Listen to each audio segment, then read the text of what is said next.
Steve's Stinky Socks by Harry Binnendyk and illustrated by Tom Palomares.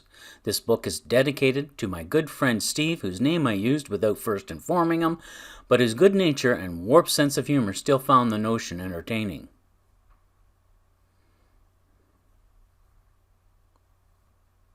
Steve lived in a large valley with his mother. They were the poorest people in the valley. He was also different from all the other children in the valley. Steve had big toes. Very big toes.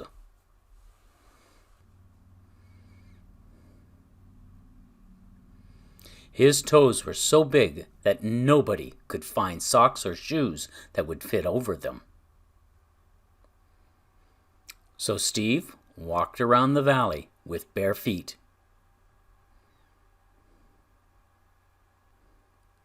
All the other children in the town would make fun of Steve and his big toes. They would call him Bigfoot and throw small stones at him. Whenever this happened, Steve would hide away in his bedroom, feeling sad. His mother would find him and tell him she loved him, then send him out to play in the orchard.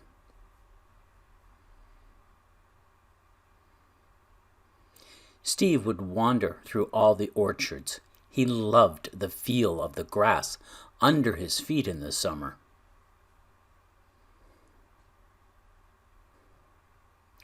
Steve did not like the winter, though. His toes would turn blue from the cold, and icicles would hang from his toenails.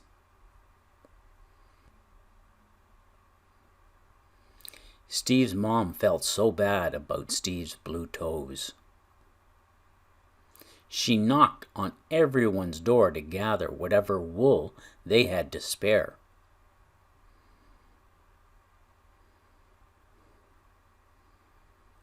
Finally, she got enough wool together to knit a pair of socks. They were a shocking patchwork of colors.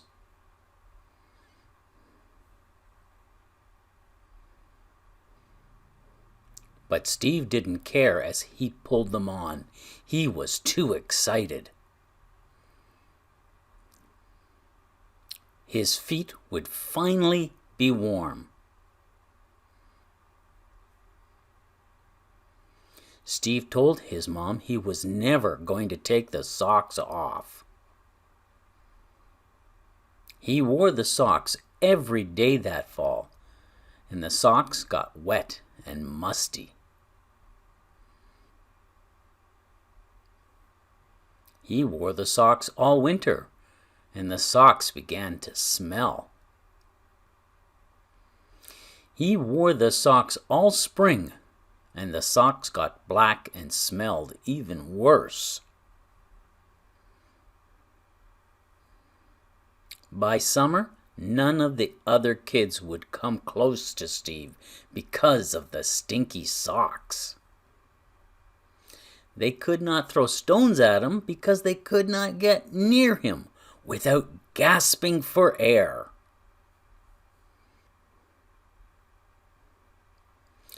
They would still yell at him, though, but from so far away that Steve could not hear them. Steve was as happy as he had ever been, but Steve was still lonely. The fall brought the birds to the orchards. The birds began to eat the fruit on the trees.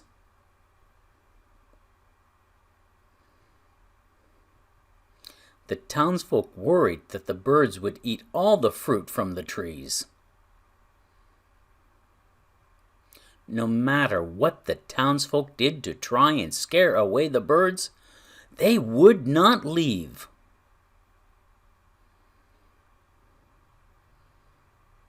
Steve decided He also wanted to see the birds. But as he ran into the orchard, he could not get close to any of the birds before they fled from the smell of his stinky socks. His mother suggested Steve go check out all the other orchards. But the birds in those orchards also flew away from his stinky socks.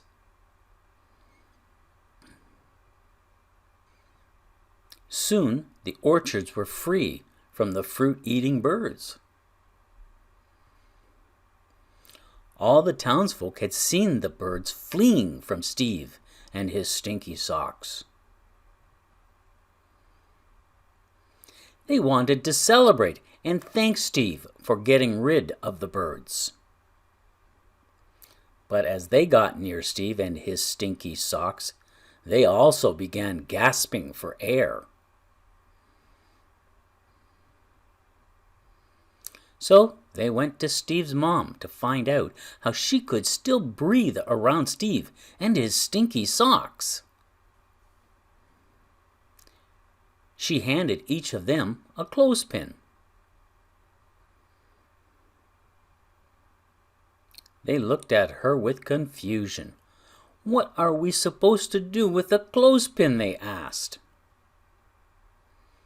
Steve's mom smiled, opened up the clothespin, then closed it on her nose.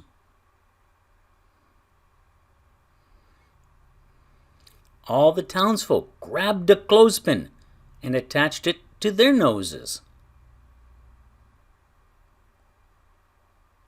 Then they rushed out and found Steve and lifted him up on their shoulders in celebration, and with the clothespins on their noses, they paraded him down the main street.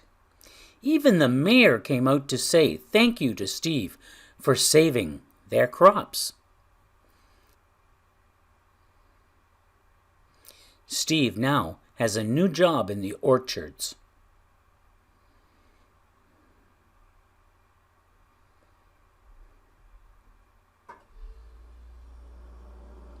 The end.